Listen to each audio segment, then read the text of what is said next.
Hi, Ryan. Hi, Rachel. How are you? Good, how are you? Sound better than you. I don't feel like I'm in the dumps, but you sound like you're a bit in the dumps. What's happening? Jakar lost his eye, Ryan. I'm upset. Oh, I am upset.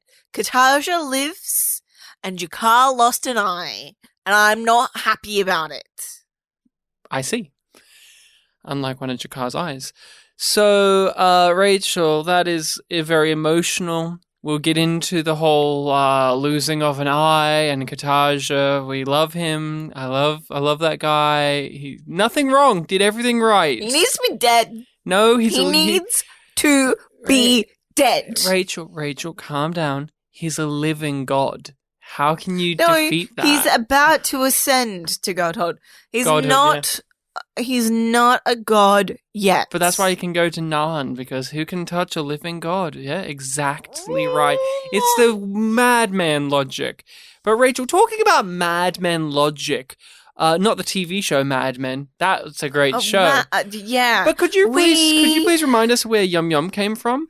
Was that from Mad Men? No. No? I doubt. Just in case you're new and you don't know the origin of Yum Yum in this particular incident, it is a phrase that is just used usually in response to food. Oh, yeah. And it is in other media. But It's a phrase, yeah. We named our podcast after a very specific use of Yum Yum where we think it was totally fucking ridiculous and a very odd response to being asked to go murder somebody. What series would do that, Rachel? Star Trek Discovery. Wait, a Star Trek show would do Yes. that? So are we talking about Star Trek Discovery today? No. Oh. Thankfully, we are. Then why did I watch an about episode of it right before this Babylon. recording? Do you telling me I watched You're All a In? sadist. You telling me I watched All In again by myself for no reason? Dang it! I'll phone up our friend Steve from the Last Best Babylon 5 podcast to re-record it. He'll talk to me about it again. No, I won't. He will though. Yeah. Steve, you're up. You're up now, buddy. Come on, let's talk about All In again. But no, we're talking But he about... won't be listening to this. I'll send him this exact sound clip, and he'll come in. He'll do it. He's a good boy. But we're actually here to talk about a good science fiction television series, Babylon 5, isn't that right? Yes, that's B5? what I was trying to say. Oh, were you? Oh, I'm so sorry. I was too busy thinking about All In. You are about to give us the DVD brochure's description of this episode of Babylon 5, because that's the kind of summary that we give you. We have the physical media, because who can rely on the internet? Digital. No, they can just remove it off of streaming platforms or digital platforms, but the DVDs, those are eternal. And Bye-bye, Looney Tunes. Bye-bye, Looney Tunes. Hello, That will episode date 4, very quickly. Falling Toward Apotheosis, which, according to the DVD, goes as such. That's right. Sorry. Taking out the trash, 23rd century style. While Sheridan seeks to rid B5 of the Vorlon ambassador, Malari begins his wily scheme to thwart Kataja. Delenn learns that Sheridan's days are numbered. So that is the episode's description, and make sure, people, if you've not given this a watch yourself, we say to you, you should. We spoil things. We're a rewatch podcast. We're looking at Babylon 5 from that prism, the prism where we go back to it, look over it again, and see how it all ties together to the grander themes and narratives and plot points of the series. And this one has a lot happening, specifically when it comes to our main man Sheridan and his life expectancy. Garibaldi. Oh yeah, I'm Garibaldi. sorry. I was going to hold on to Garibaldi because we've got an answer to the question: who had YYE, Yum Yum Energy? The person who would say Yum Yum if given the chance, and my candidate is Garibaldi in this episode. he was very energetic, wild, unpredictable, truly a yum energy man. Thoughts? Yeah, I see that. I think Lorien is a contender as well. I do think Garibaldi takes the trophy. I agree with that. But I wanna bring up Lorien. I also want to bring up the first security guard that gets shot by Kosh. Oh, yeah. God bless them. I hope they're okay. I got a message from the captain. Because of your government's recent attacks on the League of Non-Aligned Worlds, we're asking you to leave at once. History, relationship with falling toward apotheosis, same as it is today as I watched it. This episode kicks ass. I like it. It's very entertaining.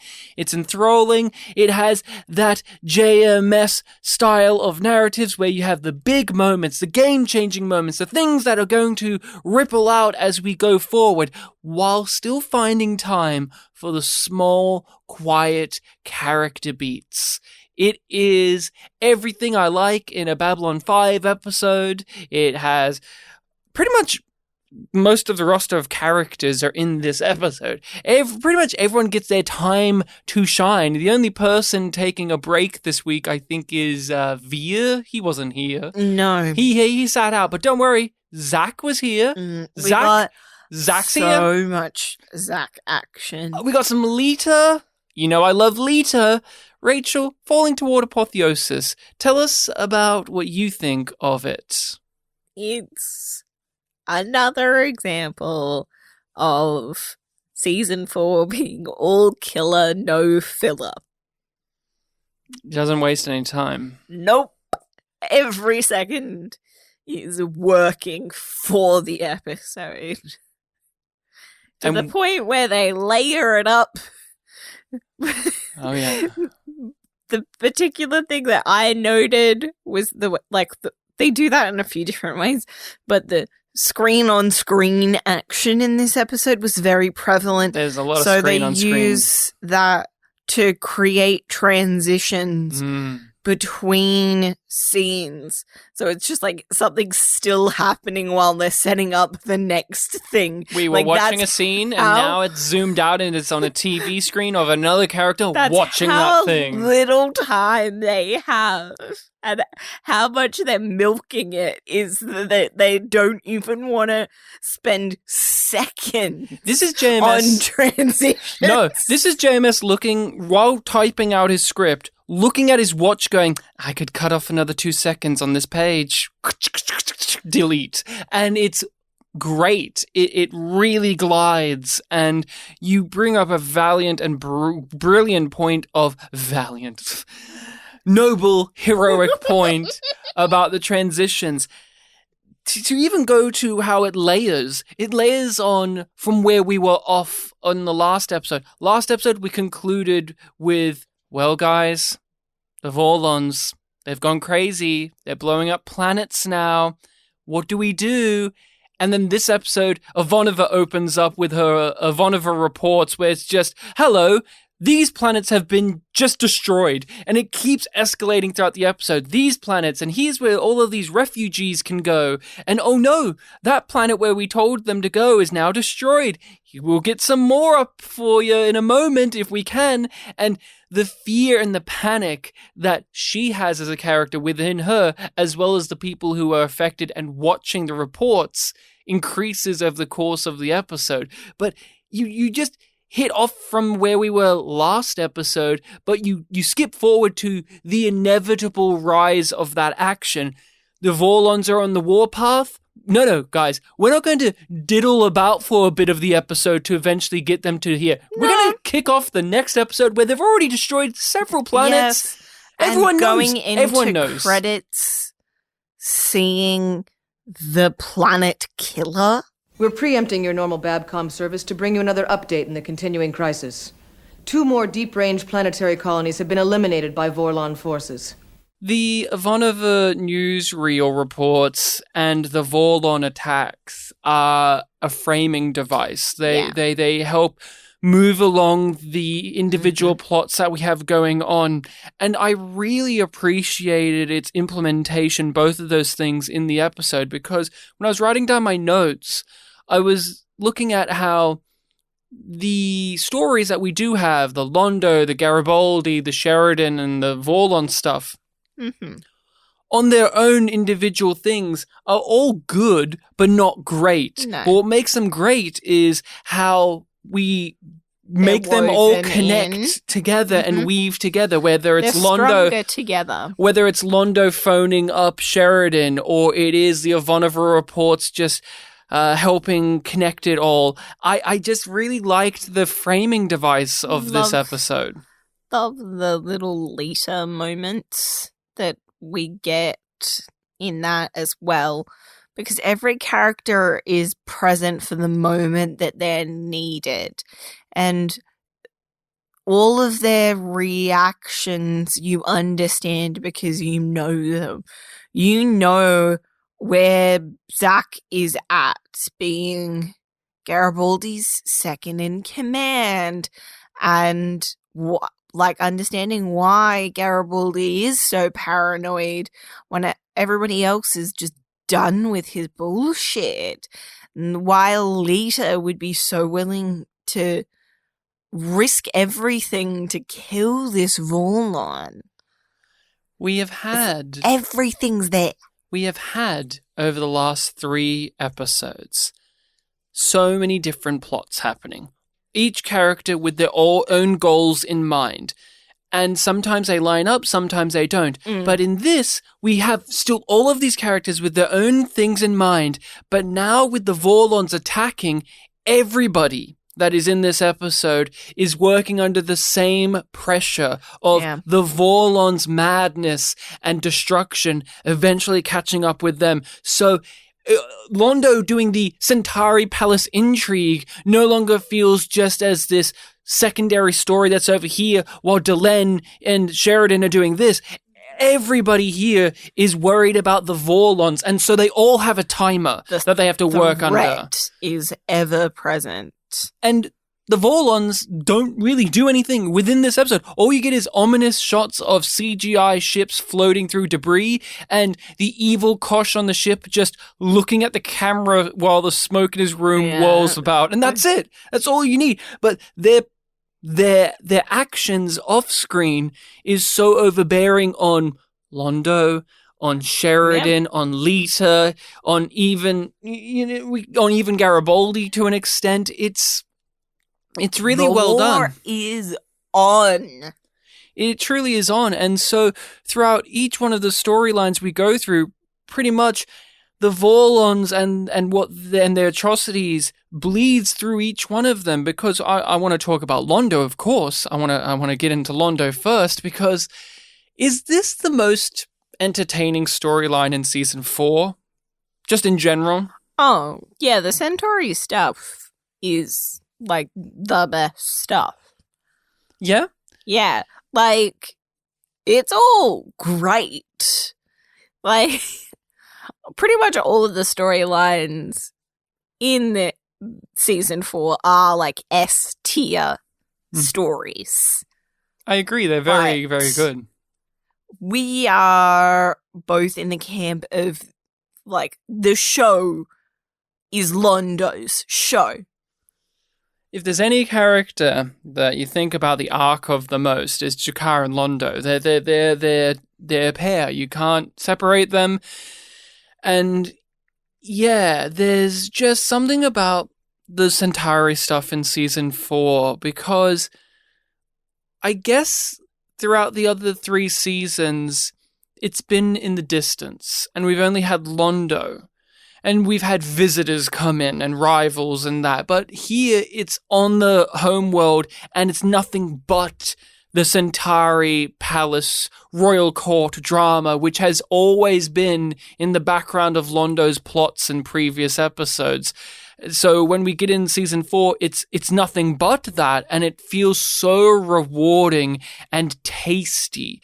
You've just been salivating over it, because in the other ones we've had the Coming of Shadows, or anytime Lord Reefer pops up, You get the glimpses into the Centauri world before this, but now you are in it. You are in the thick of it.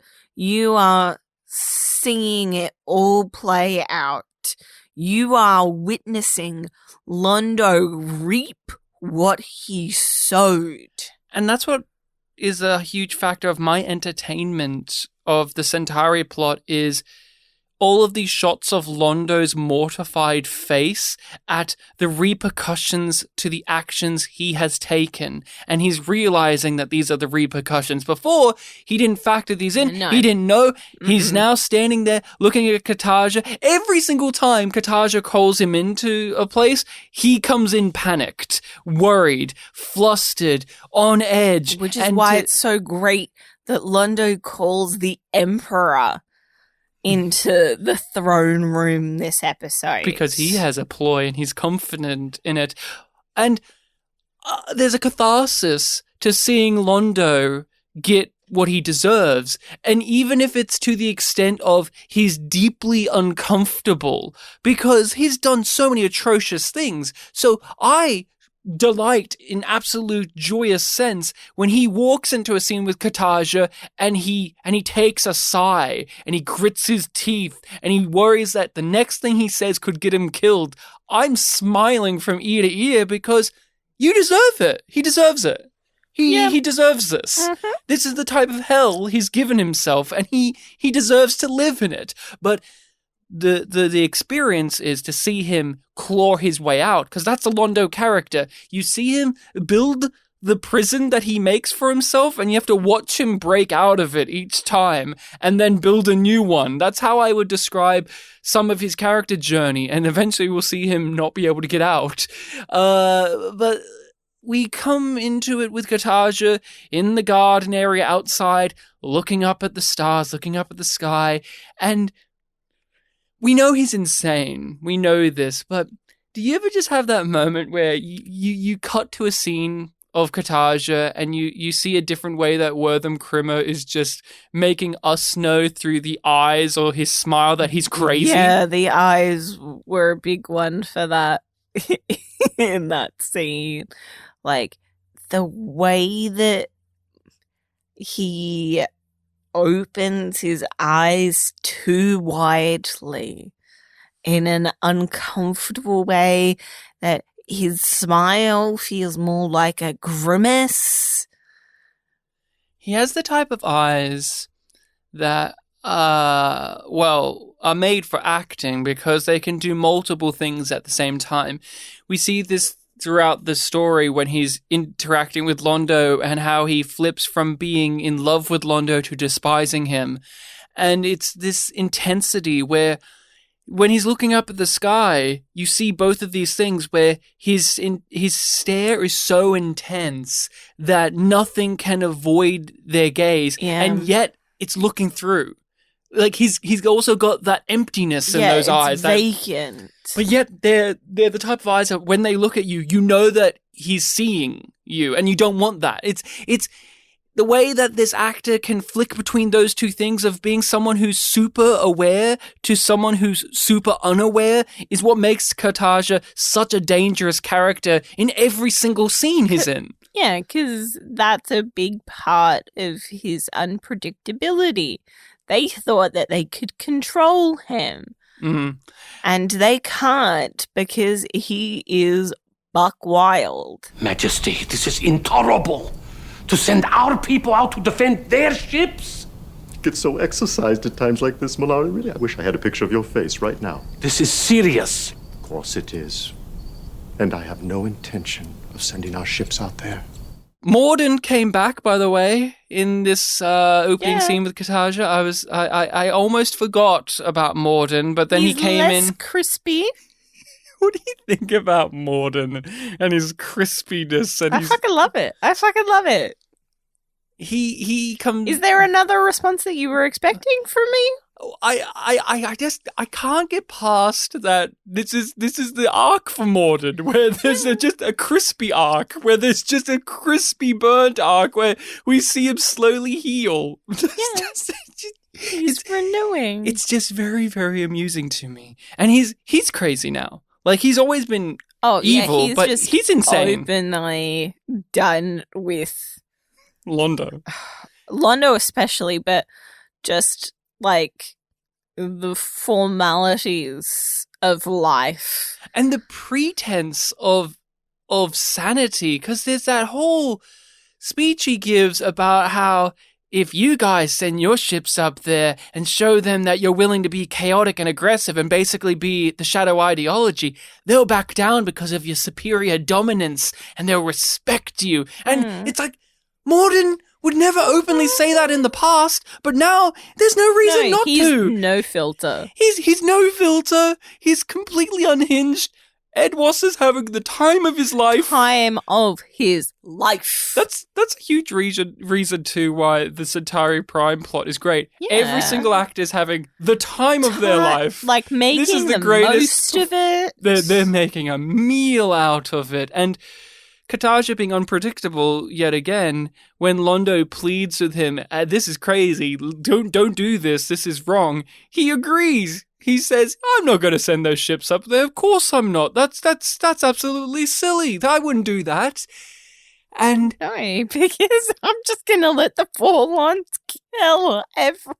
did you see that coming? Did you? I remember my jaw hit the floor when he did the, I'm not going to send the ships up there. I'm like, what? Okay. Yeah, I remember being like, okay, what crazy thing do you want to do instead?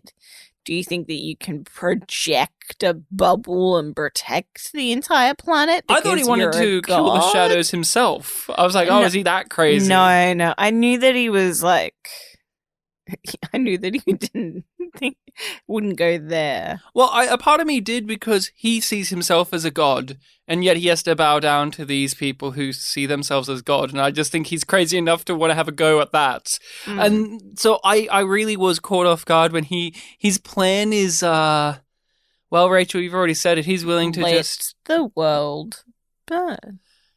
He can't just say that in the garden, though, because there's people listening. So he has to make sure to take Londo to a special place that only a few people have ever gone to. And we've seen this place before. The inner of the inner, or the inner sanctum. His shadow cabinet, as he calls it. We've seen it before. Yeah. His table covered in heads.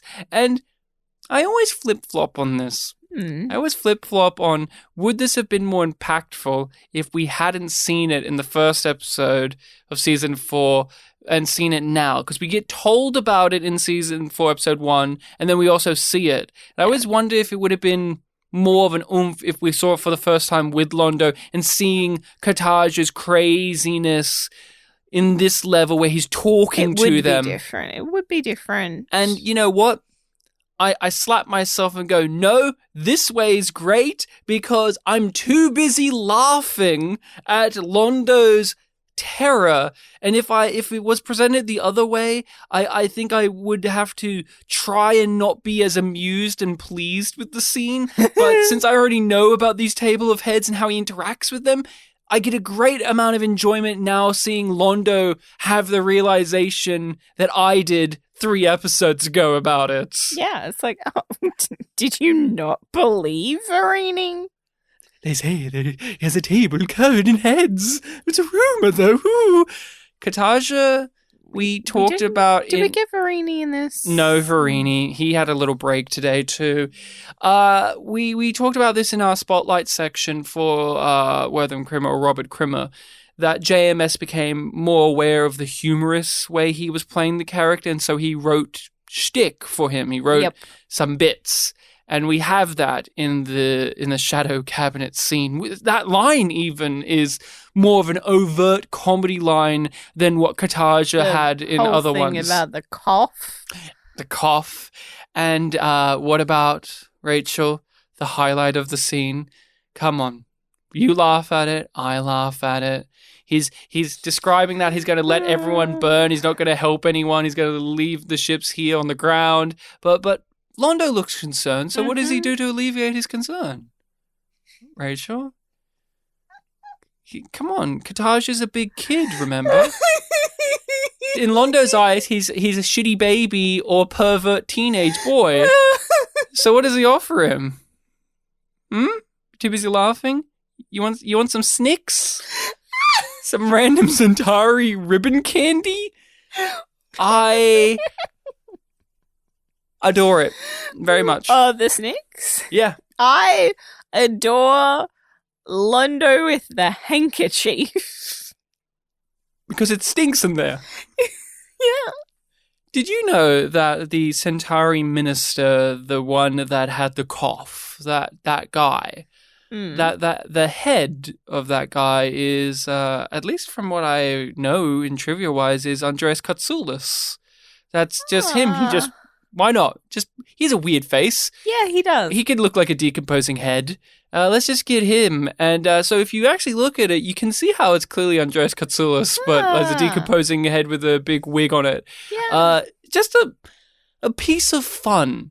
And it doesn't distract me from the scene knowing that trivia. I just go, oh, if I remember it, I go, oh, that's a piece of fun. And I enjoy it because it's in a funny scene, or a darkly funny scene. I can imagine someone listening to this going, oh, I don't find that at all funny. And I'm sorry, guys. Kataj is a laugh out loud riot every time he shows up. Is that a question? That's a question I have to ask. Do you ever, or have you ever found Kataja genuinely scary?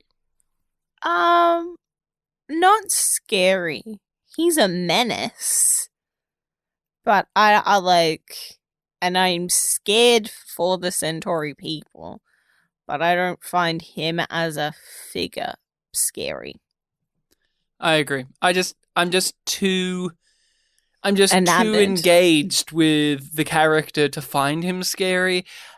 Rarely do I ever find the mad king, scary emperor actually terrifying. Usually I find them greatly amusing, enthralling, laugh out loud, entertaining, because as we have stated, they're doing such depraved, obnoxiously arrogant, cruel things to a degree that it almost flips around to being entertaining a lot of the time, especially when they're this decadent and flamboyant.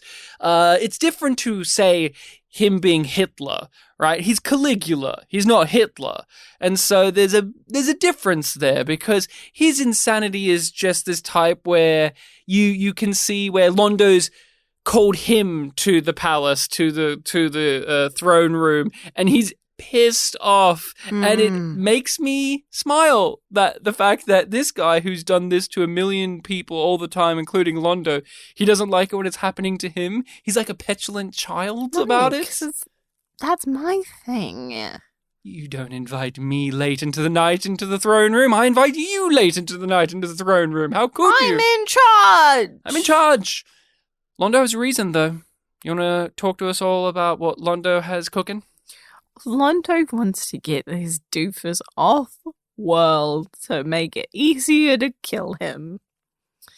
So he's like, well, if everybody's dead, who is going to worship you? Who's going to be left? Who's going to sing your praises and go to your temple? So you need interplanetary fame.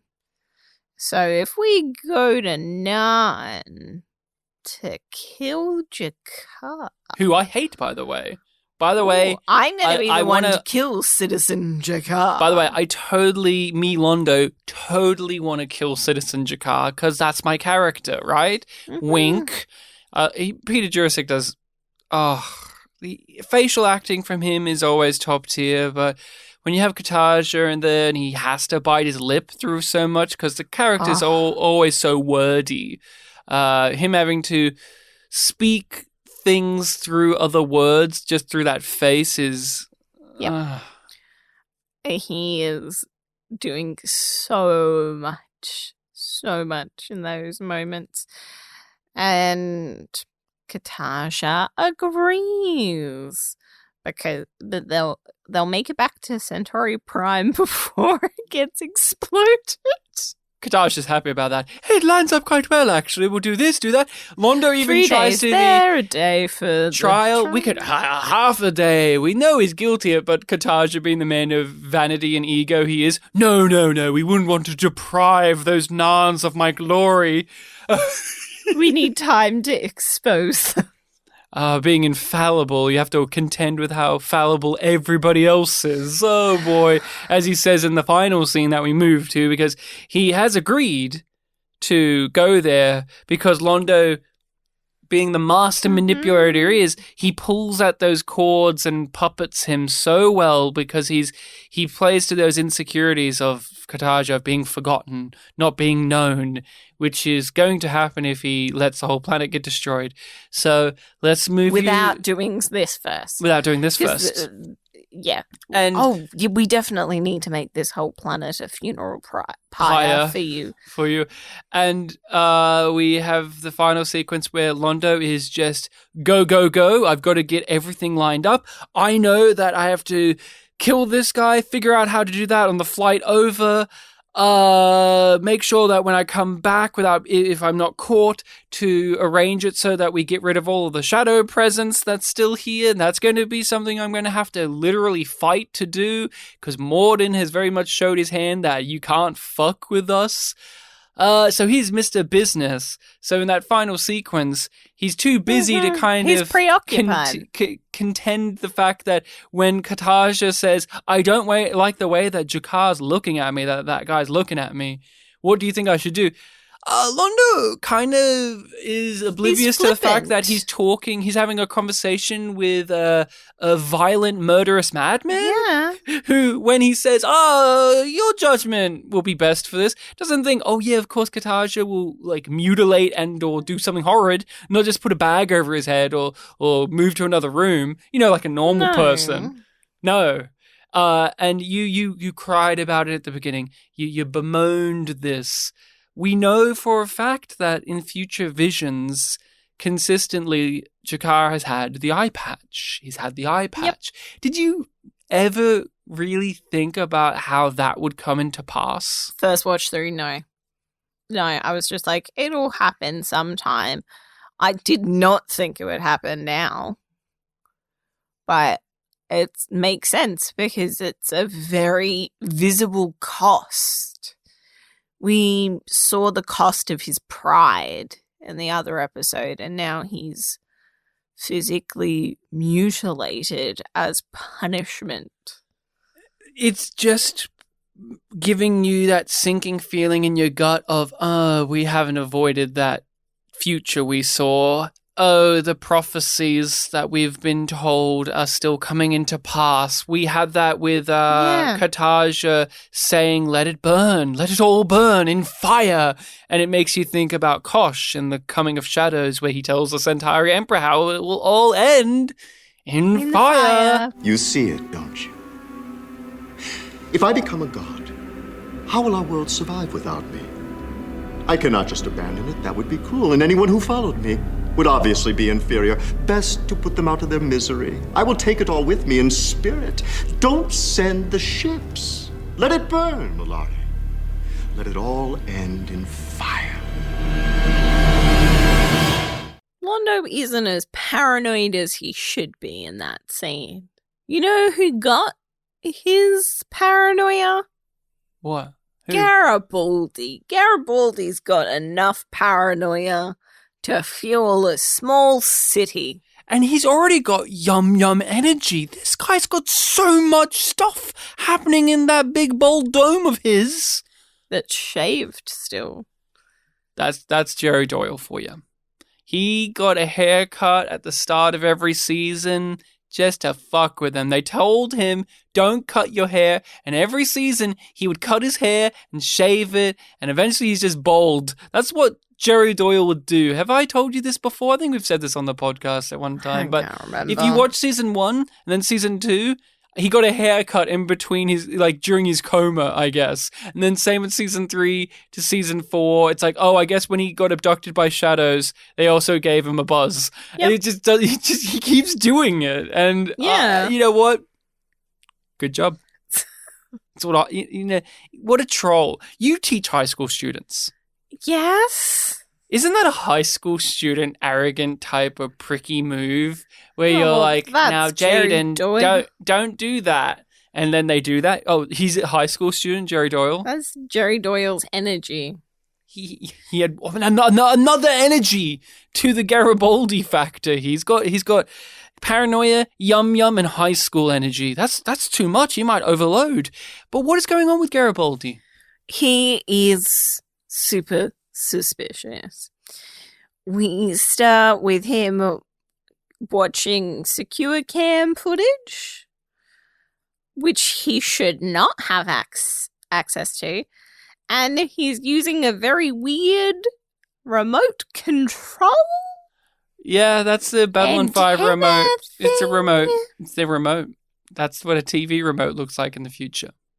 And can I say, why not? Why not? Do you ever look at our TV remote and think to yourself, why do we still have chunky black TV remotes that we had when we were kids? No. I don't know why that hasn't changed. I don't. I appreciate that because I know that there's a whole section of the internet dedicated to solutions that people have to not losing their Apple TV remotes. Like attaching it to a plank of wood, putting a tile or an air tracker of some sort on it. And that little stick is too small for the latter option. Sheridan loses his ring in this episode, and yet Garibaldi can keep track of that little TV remote of his. Shows you the difference between these two men. Garibaldi, he doesn't let anything out of his sight. Sheridan lets things slip all the time, and that's what Garibaldi has a bit of a stick up his ass about.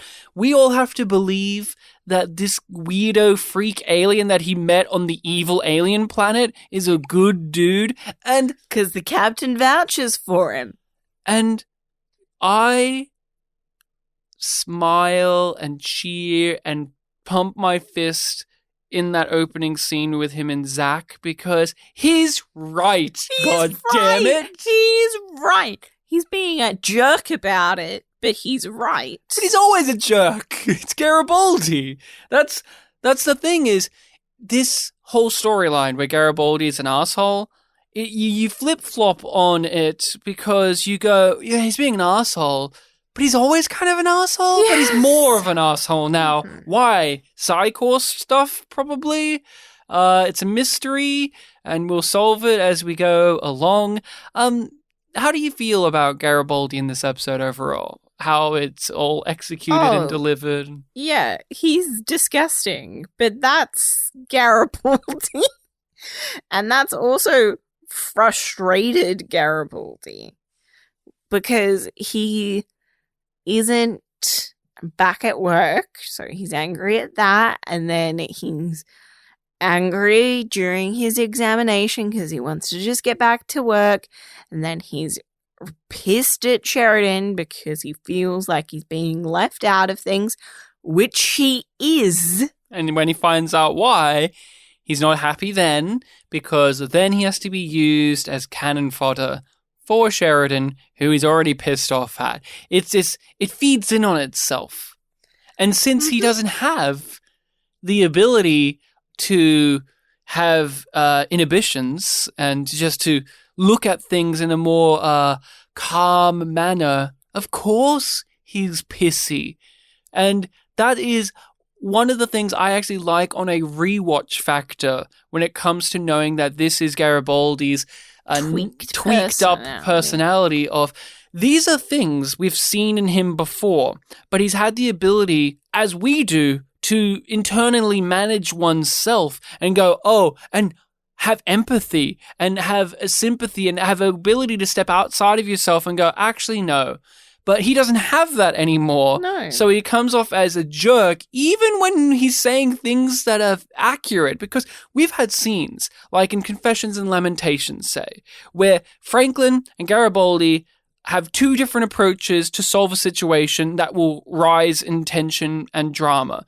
Yes. And they were both very level-headed about it. They weren't jerks about it. And both of them had great points. Garibaldi has great points to make in that council scene, in the war room scene, but he's being such a prick while doing it. And you can't see past it. Like, you know that he's gone dark when the only person that can defend him is Zack, and he's too pessimistic for Ivanova. Yeah, he even depresses Ivanova.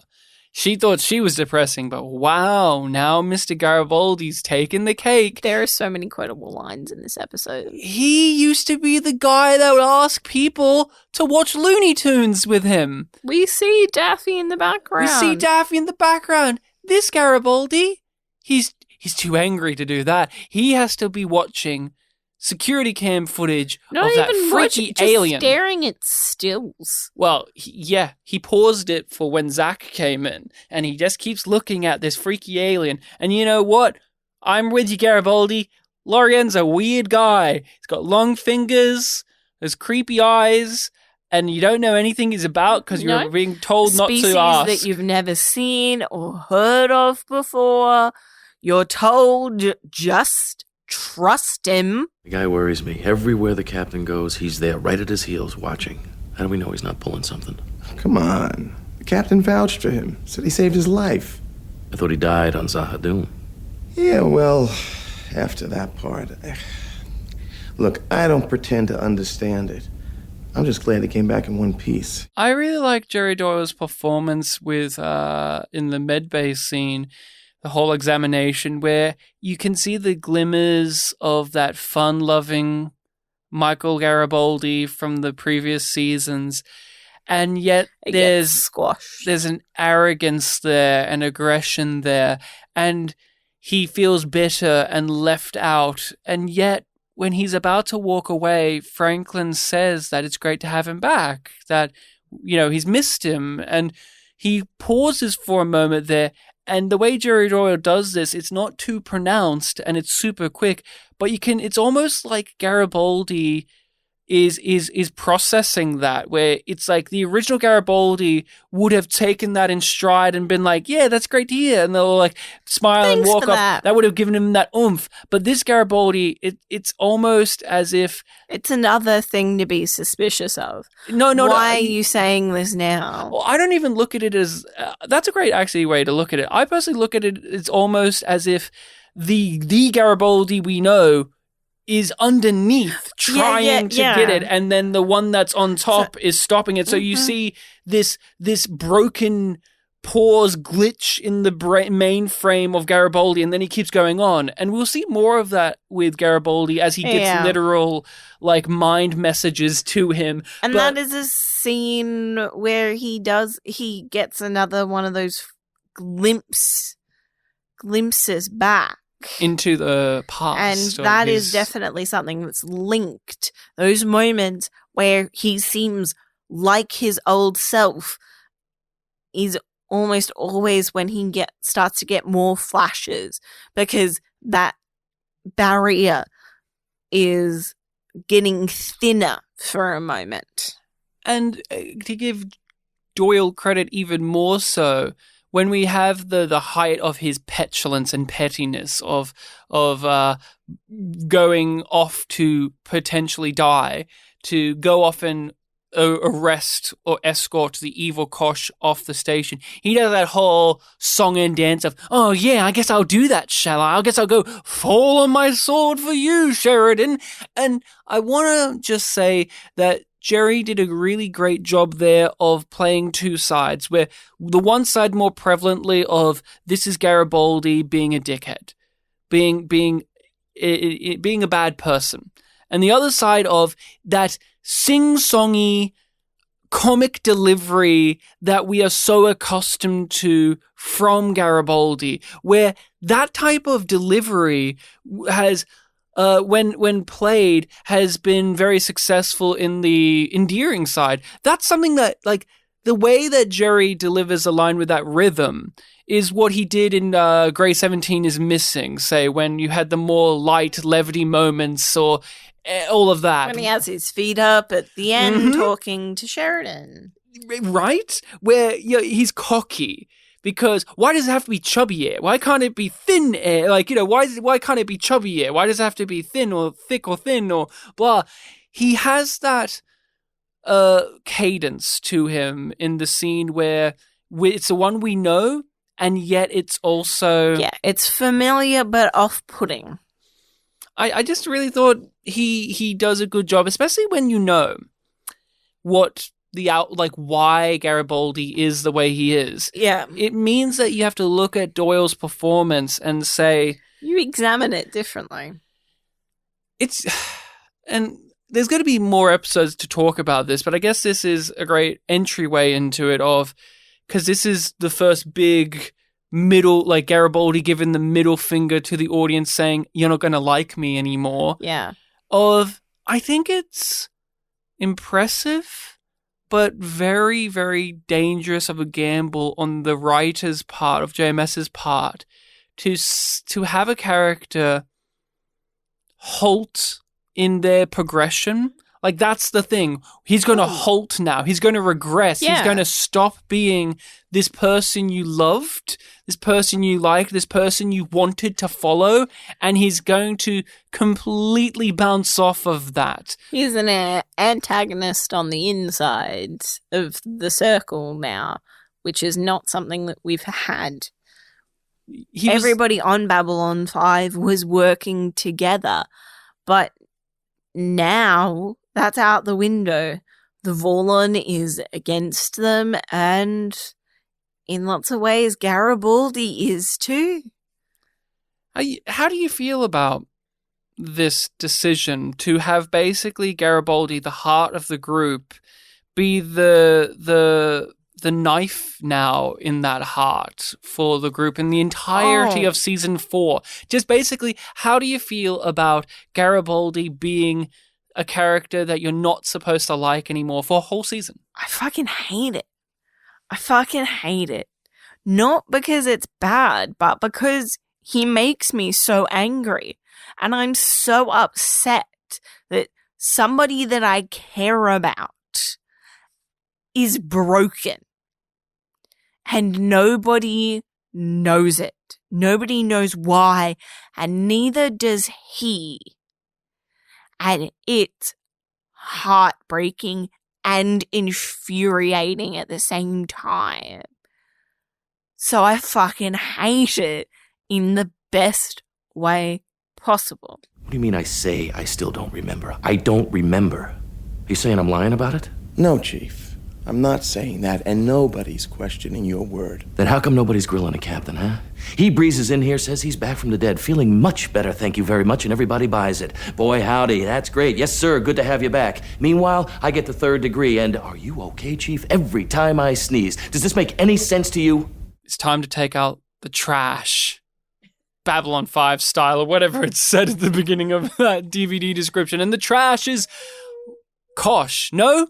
Not that Kosh. The Vorlon. The evil Kosh. It's time to take out the trash that is the Vorlon. Ilmish or something like that? What? Yeah, Yulkesh. It's never said in the show. No. It's just one of those things where JMS has a name for him, and it's like, that's his name, and it's like, okay, didn't put it in the show. By the way, still hate that Vorlons have last names, and I still hate that Vorlons have genders. If the reboot ever does come to anything, if it ever does exist, or if there's a universe where we get another chance at it, that would be one of my notes. Don't let the Vorlons have first and last names, just one name will do. And I don't like the fact that it's a he. Yep, non-binary. Just non-existent, I don't care. They're angels, for Christ's sake. They should have no junk. No junker in the trunker. But we're here to kill the Vorlon, and I don't know what happened in between season 3 and season 4, but somewhere along the way, JMS sat down and said to himself, because he's the only writer anymore, Yep. He said to himself, and he cracked his knuckles while doing this, he cracked his knuckles and said, I need to make Sheridan cooler in almost every way. And I say that because when he is laying down the lay of the land and how he just says, we have a security problem, the Vorlon, and just has that growling, gruff delivery that Bruce has of His haircut. his haircut, Oh. but the lines, sweater. the lines are so just badass awesome of just, yeah, we're going to kill this guy. We're going to whack him. Nobody's done this before. Nobody's done this before. And guess what? I want to do it. It's time to kill this guy. He sucks. He's a piece of shit. I haven't had many scenes with him, but when I have, I've hated the dude. So have you. It's just something about Sheridan in season 4 that feels far more badass and less dorky. He's still dorky, but it feels less. How do you... He's sort of a zombie. Yeah, he's a reinvigorated... He's Jesus Christ, yes, thank you. He's Jesus. Did you get that from his first scene in the episode? Yes. Yes, I did. I'm going to come in with some bad news for people. I love this episode. That scene's terrible. That scene's awful. That's an awful scene. That's probably one of my go-to worst scenes in season 4. It's so functional. It's poorly acted. It's weirdly directed, and even on paper, it's very ham-fisted in what it's doing. There's always biblical and Jesus allegories and metaphors in B5. I mean, our guy has literally come back from the dead, and that can bring that there. But this here, where he bends down and he lifts her up, and there's this almost like angelic swell to it all, and heavenly, kind of attention to it, and she's enamored. Didn't he die? Gag me with a spoon. I hate that scene. It's just so fucking corny to me. So and we have to kill Kosh, and Lita's here. She's a part of the group. She's a part of the plan, because they have to distract Kosh first. They have to let Kosh know that they want to attack him so that he feels like he has control of the situation. And so that is where they send Garibaldi in, knowing that Garibaldi is going to get his ass kicked. The security team's going to get their ass handed to them. So then they can send in the real Dark Horse, which is Lita, who has the telepathic abilities that she can at least hopefully block Kosh long enough so that they can bring him out into the mousetrap that they've set ahead for him. And what do you think about just all of this? We've had this evil Kosh for a handful of episodes. Really, only season 4 they've used him to be an actual character. And Vorlons have been this impenetrable force. And now it's just got to the point where we've got to kill one of them. How do you feel about it all, and how it pans out? It feels inevitable. The way that it's laid out in this episode, it's just like, well, yeah, it feels like the only option. They're not going to get him to leave Babylon 5. That's not a thing that he's going to do. So he has to die. And it's going to be very hard for them to do it. And in the end, they need Kosh's help. Kosh. Kosh. True Kosh. The original Kosh. The remaining piece. I have had internal struggles with the murder, the assassination of the evil Kosh. Because it boils down to they bring him out into a corridor and zap him with electricity and then shoot him out of his suit, and then a bunch of CG swirls. And then a bunch of CG swirls happen.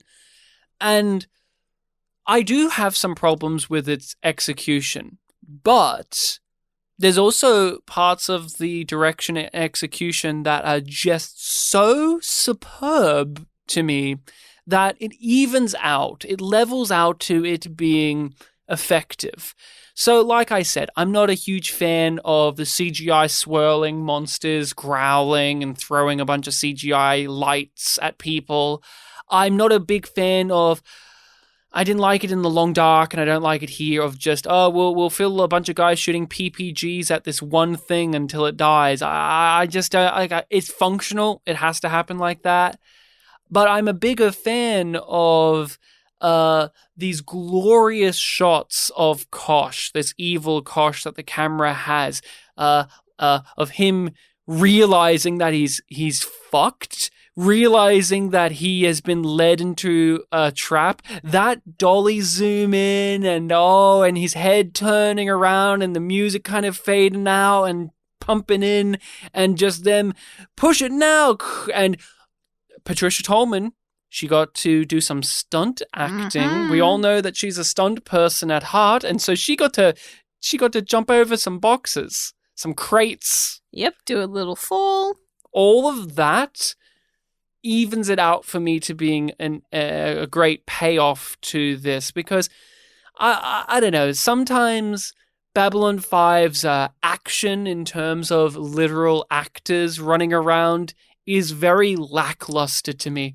Yet I also think that in my viewing of science fiction television, whether it's Star Trek or Farscape or Battlestar Galactica or SG-1 or modern shows too, I just don't give a shit when we cut to the real people action scenes. I prefer my CGI spaceship battles over we're running around in corridors with our laser guns.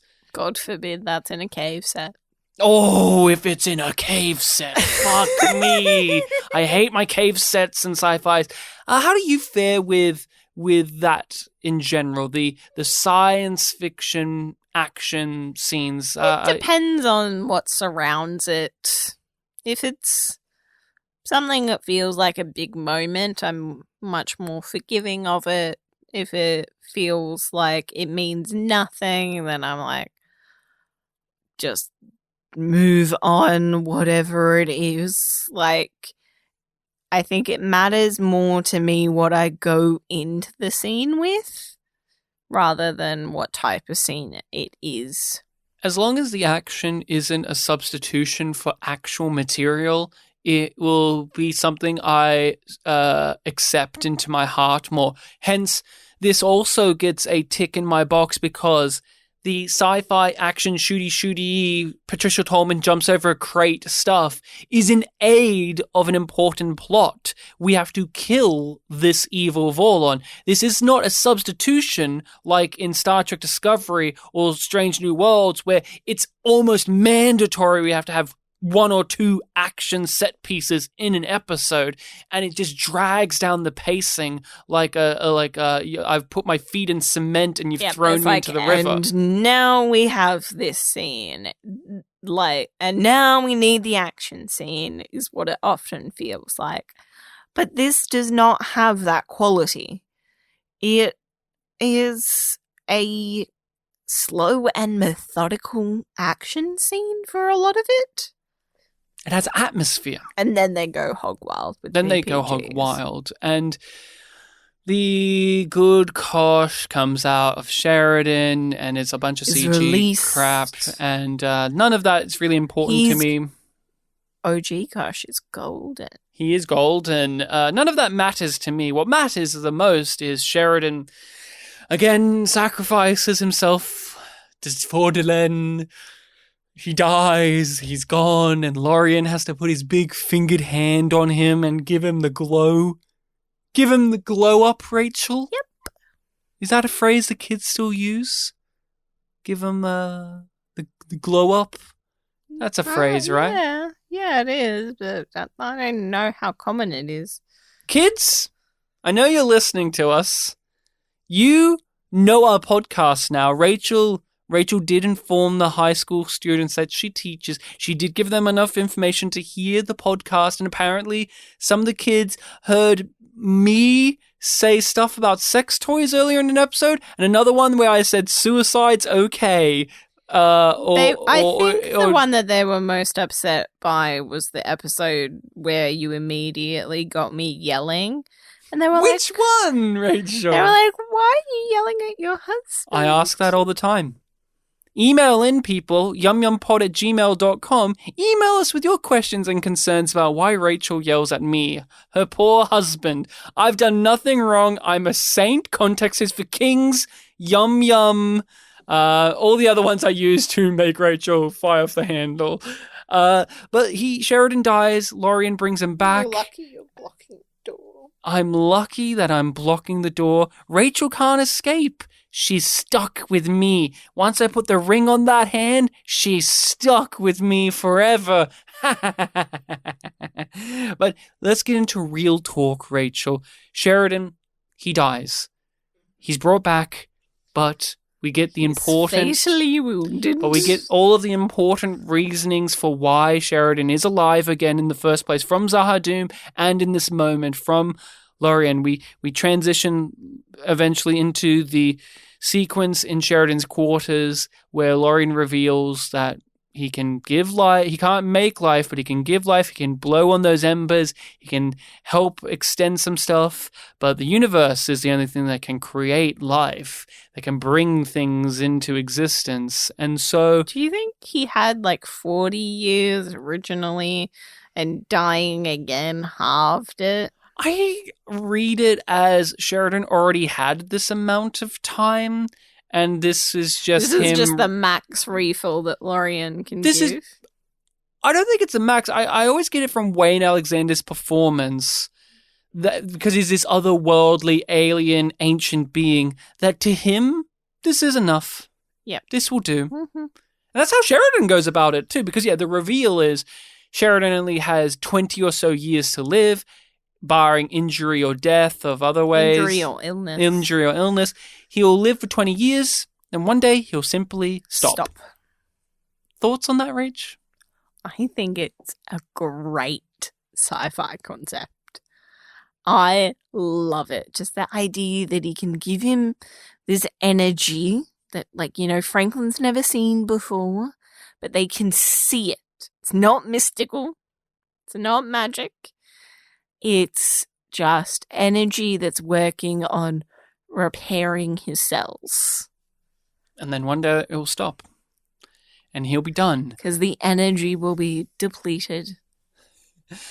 I know many people we've watched this with, I know you were like this too, but former housemate Mark, who we've had on the podcast, our good friend Julio from the Contrarians, one or two other people, always squint at this and go, 20 years? Okay, I guess. And there's this feeling of, well, we're not going to really experience that in the show. So there's always a level of, I guess I'm fine with that. Yeah. I'm not as devastated by it. And so I won't see him die, right? We're not going to have the series finale where we very, very, very much go to that and rip the audience's heart out and throw it on the ground and stomp on it a million times for not at all thinking that we would do so. This is devastating to look at again, where he's so Sheridan about it. He's so just, hey, 20 years, Boy that's Scout. pretty good. He's a Boy Scout, yeah. He's so Sheridan about it, where, hey, it all works out because any time I spend with you is good enough.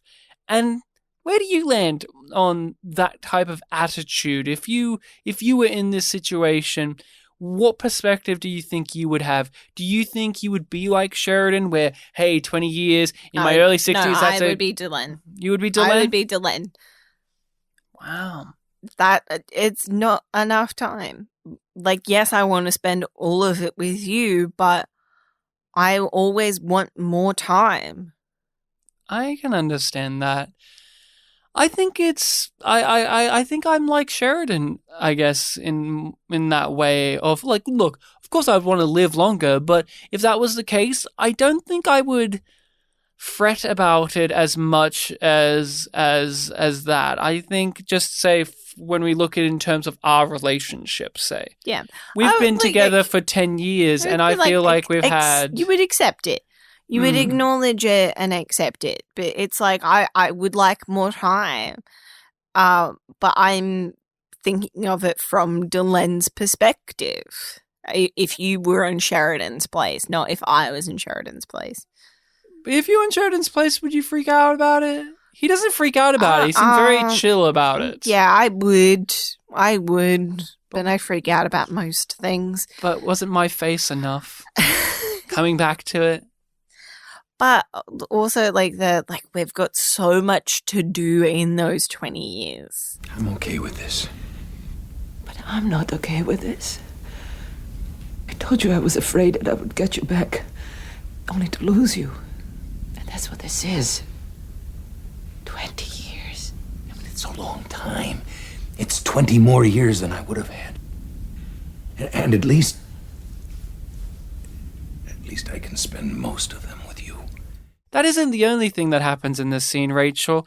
JMS again. They get engaged! JMS again cracked his knuckles and said, I want to make Rachel Slowinski in the year of our Lord 2023 giggle and smile and clap with glee. I feel like this is the most anticlimactic engagement they could ever do. Don't you remember Sinclair's?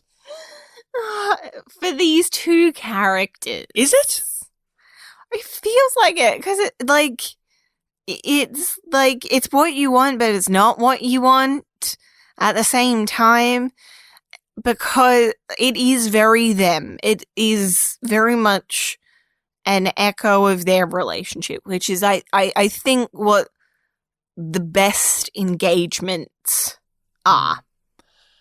Yeah. But the fact that he doesn't actually say, will you marry me? Oh, you need those words, and you need him on the knee. I want that. I want that. I liked it. I like it too. See, when you say anticlimactic, my eyebrow raised because this is exactly what I want of it.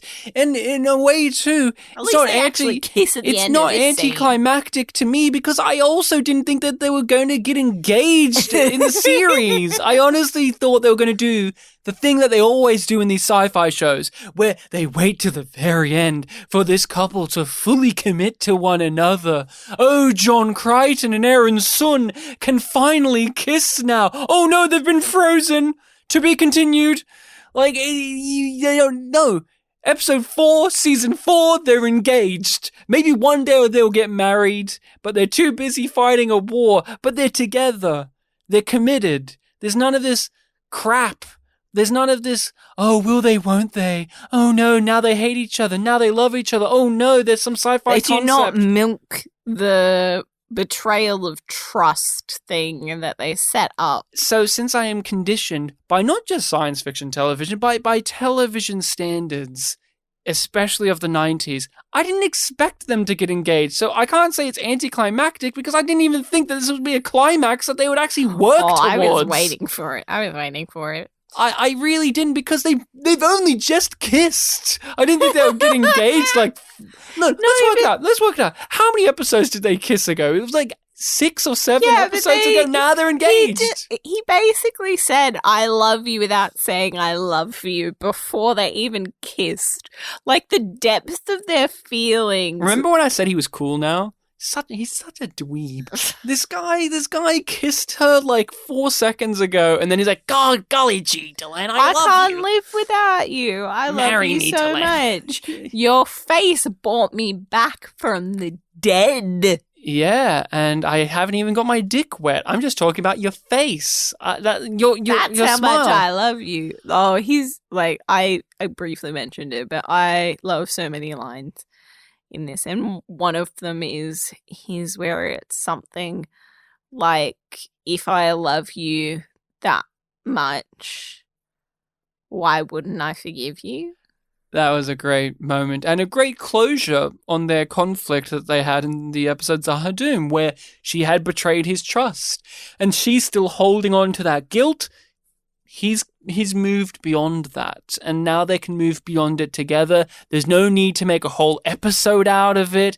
Just a quick fire line. Not even a whole scene. It's just a line, and that's all we need. That's not the juicy stuff. We have to talk about someone very important and special and near and dear to our hearts. Somebody who I think doesn't get enough appreciation from us on this podcast. Yeah. We are doing our spotlight section, the section of the show where we shine a spotlight on an actor or actress that appears in a given episode, whether they're big role, small role, one-off, recurring, and we go over their performance, what we've learned about that actor and their career, any interesting pieces of trivia, and we have to talk about the voice actor of Kosh, who has been here since The Gathering. They've been here, and we have praised them from time to time, but I want to do my due diligence because this is one of the last real times that they are here in the show. Maybe they come back once or twice and mainly archive footage or like reused recordings, but this is one of the last times where we really get that flavoring of Ardwhite Chamberlain, I do believe their name is, the actor. And I just want to just spend the moment of talking about their performance throughout the entire series thus far. Yeah, it's a little bit of a sidestep for him as a performer, which I find interesting because he is very much a voice actor compared to a live action performer, and he can use so many qualities within his voice to convey so much.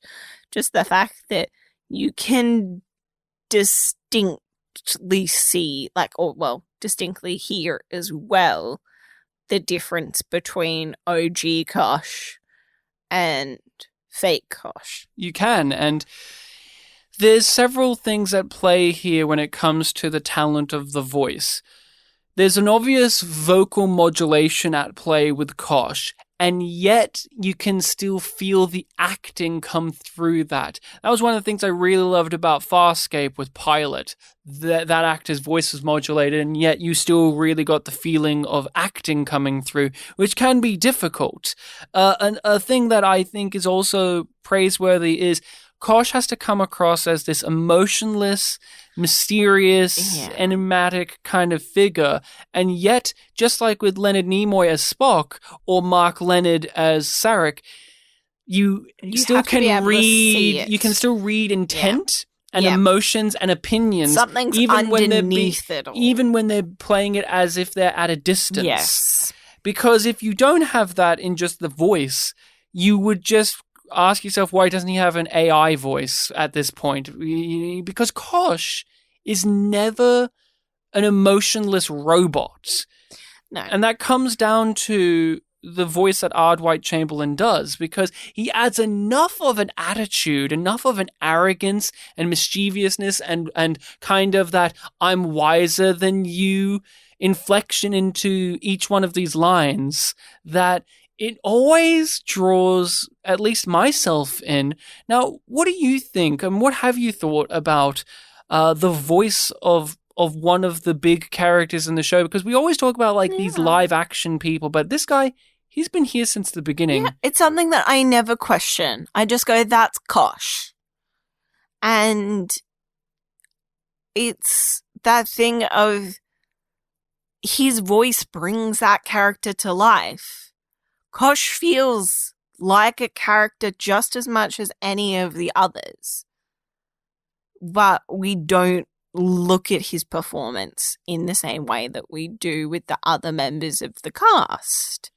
Because he's a voice and he's playing a character that has very few lines given to them. And I'm not saying across the series, just when he's in scenes, his character by design is a character who says only a few things because that's all he needs to say. Only the essential. He's not having casual small talk about what he read in the news that day, and he's not saying, oh, I'm looking at Ion Vorlon in the newspaper. It's like, how many layers of meaning can you get in one syllable with Kosh?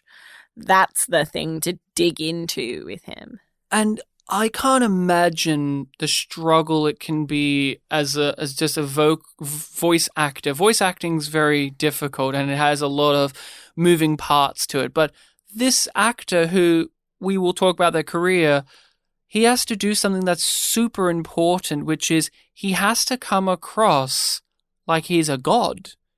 Because a part of the appeal of Kosh is when he says these beautiful lines of dialogue, there's this element of this guy is an angel or a god, and yet also he's this creepy alien in a plastic suit that has nozzles on it. But there's always that underpinning through the performance that this voice actor has is Kosh is a god. He walks around and is this seemingly benevolent, magnificent angel deity figure, and that's in the voice. That's really, you can really hear it when you go back to season 1 and season 2. And then when you have him in conversations with Sheridan, where interludes and examinations, where we are stripping that back and you can actually hear that Kosh is upset and afraid. And the juxtaposition is really damning and hard hitting, because we've been so used to him being Mr. I'm higher than thou. So to hear him be upset. But also, like, very distinct from that, the moment when he's leading Sheridan into the area before he gets the beautiful music, the way that Kosh says, a moment of perfect beauty. Yes. It goes straight to my heart. And he differentiates the Koshes, as you said. My thing that I point to as how he differentiates the two Koshes is the attitude. And the attitude of this Kosh, the evil Kosh, is he doesn't give a shit. The other Kosh looked like he didn't give a shit, and maybe sometimes he didn't, but this one openly does not give a fuck, and that comes through in the voice. He just does not give a respect from whom. Like, it's unimaginable. Yeah, there's a difference between being reserved and being removed. He has opened an unexpected door. We do now what must be done now. His purpose has been fulfilled. I do not know, and I haven't found it in my research, but I have no idea his relationship with Babylon 5 too well. I imagine they hired him because he's a voice guy, and this series has constantly had voice actors in it, whether they are from Western or Japanese stuff. Floated on through.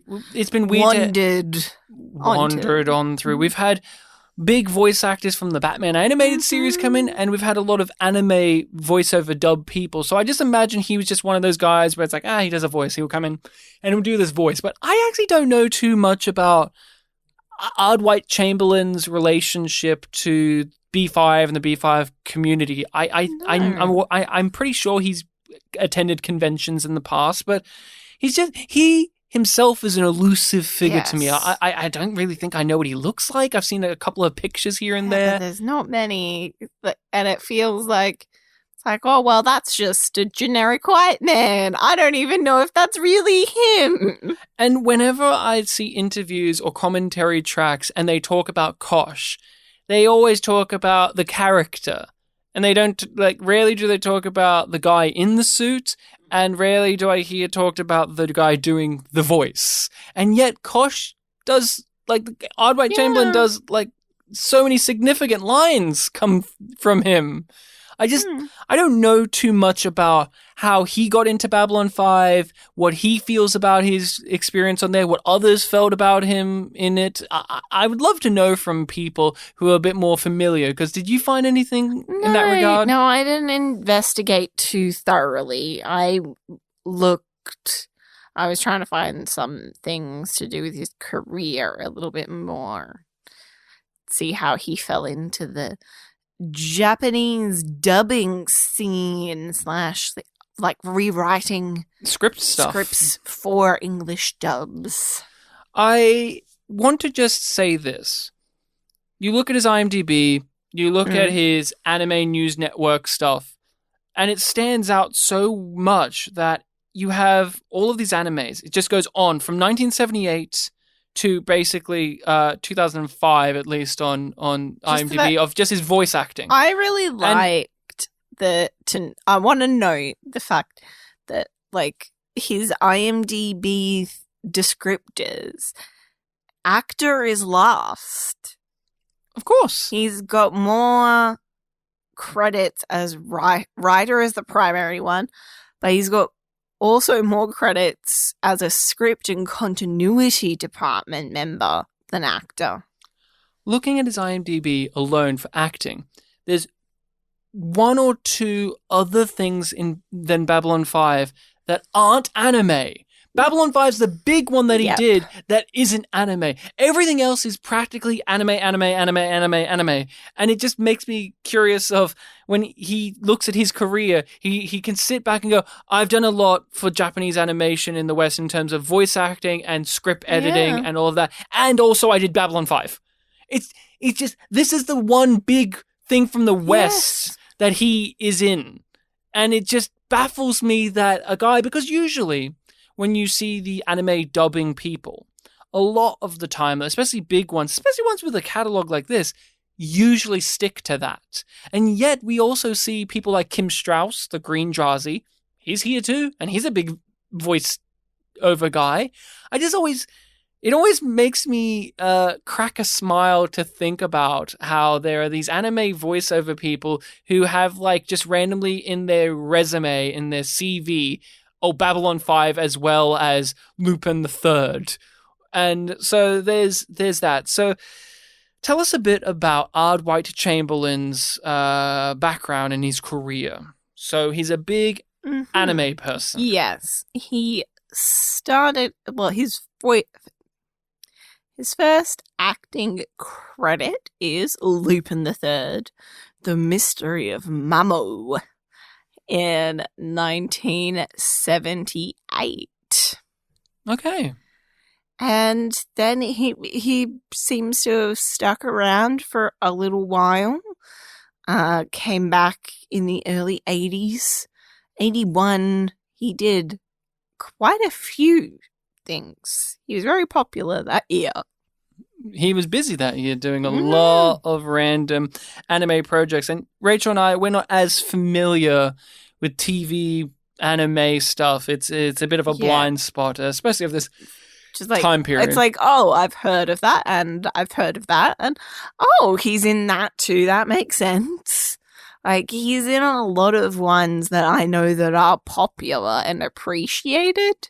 He has decades of adapting Japanese stuff, whether they're video games or movies or shows, into English. And I don't even know, do you have this in your research at all? Does he know Japanese? Like, does he speak it? Does he know how to read it? I didn't find anything that confirmed that, but I feel like he couldn't do this job without it. But I'm also like, yeah, when he started, they would have been like, you can read a script? Okay. Doesn't matter if it's in English. You can read English? Great, let's go. And I know my good friend Bartek would probably have an answer to this because he's a big anime head, but I am also not too familiar with the people who can adapt Japanese media into English also being voice actors. For some reason, I think of it like voice actors are one thing, and the people who do the writing for it are another. For some reason, I put a wall between those two. Why? I'm just not too sure. But Rachel, tell us a bit more. What have you found in your research of Ardwight Chamberlain and over his body of work? I went with something a little different because we haven't watched a lot of anime, as you pointed out. There's not a lot of things that we are familiar with enough to discuss further. He did do an episode of Angela Anaconda. Just want to say that. Yes, I did also have that written down. That's one of his writing credits. It's like, oh, okay. You did that thing. So, one of these random websites, I think it was listed on his Wikipedia and some other websites that I found. He was on an episode of Jeopardy! Really? Mm-hmm. So what I have is the questions that he was asked, and I thought I could ask them to you and see if you get the same ones wrong or right that he did. Oh no, I hate this. Go on. I hate it. Go on. People don't judge me don't you judge me. Give us 5 stars on whatever podcatcher now before you hear me fuck up something really obvious. I'm not going to get Ryan to do the format of what is. Oh, I hate Jeopardy. I hate Jeopardy. Jeopardy's just not really a thing in Australia much. Thank you, Australia. We still have Deal or No Deal. Yeah, that's a different thing. I've just kind of got them in a bit of a random order. Okay. Arnold Schwarzenegger was born in this country. Austria. Yes. He's Austrian. Mm-hmm.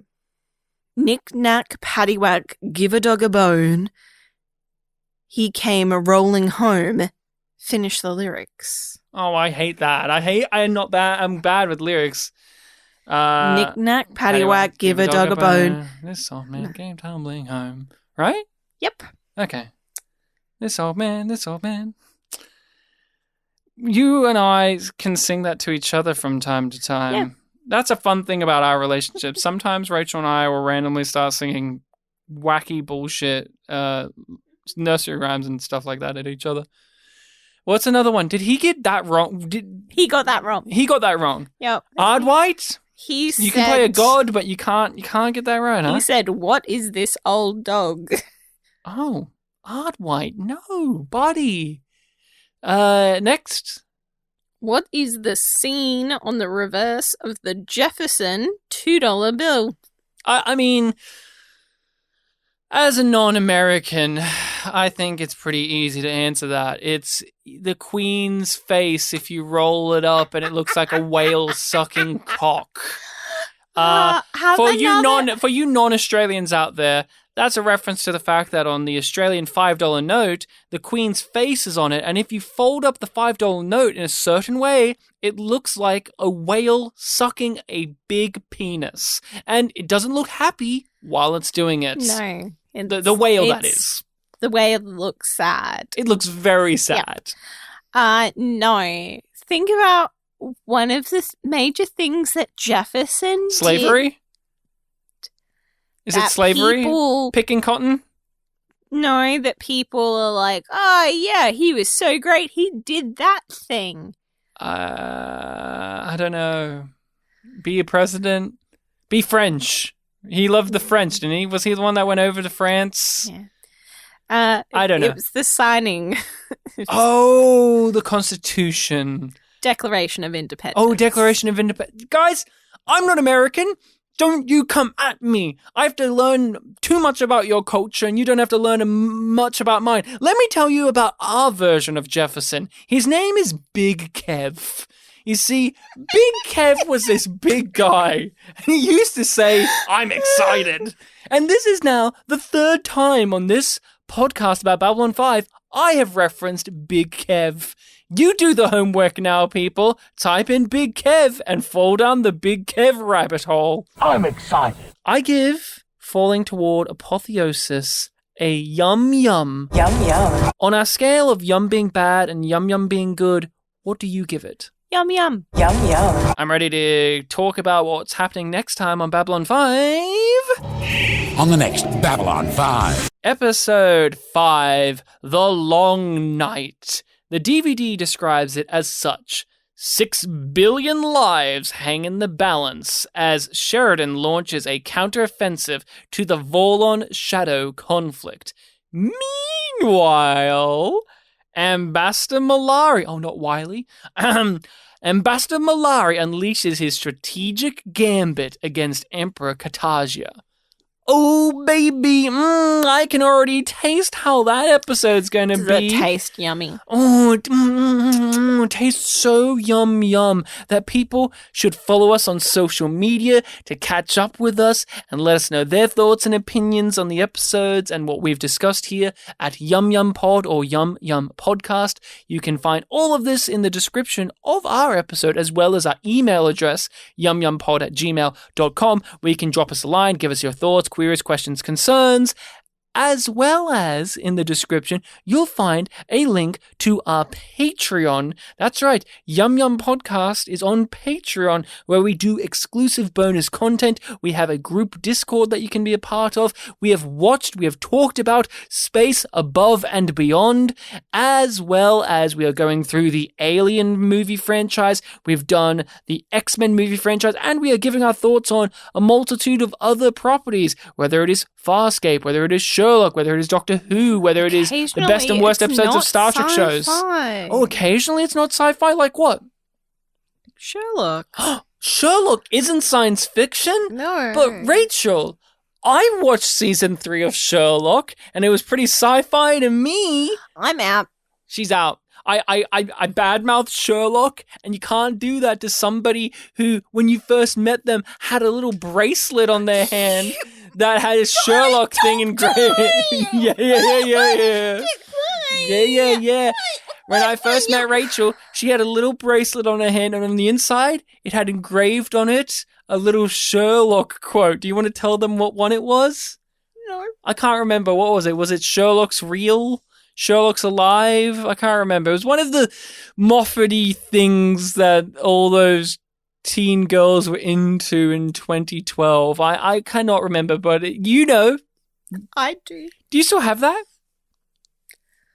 I'm not sure. Next episode, we'll let you know if Rachel still has a Sherlock engraved bracelet.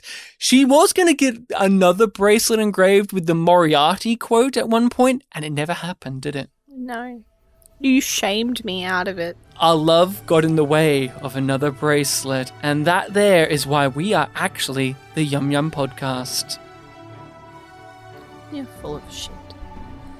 Oh, good eating to you! Good eating to you.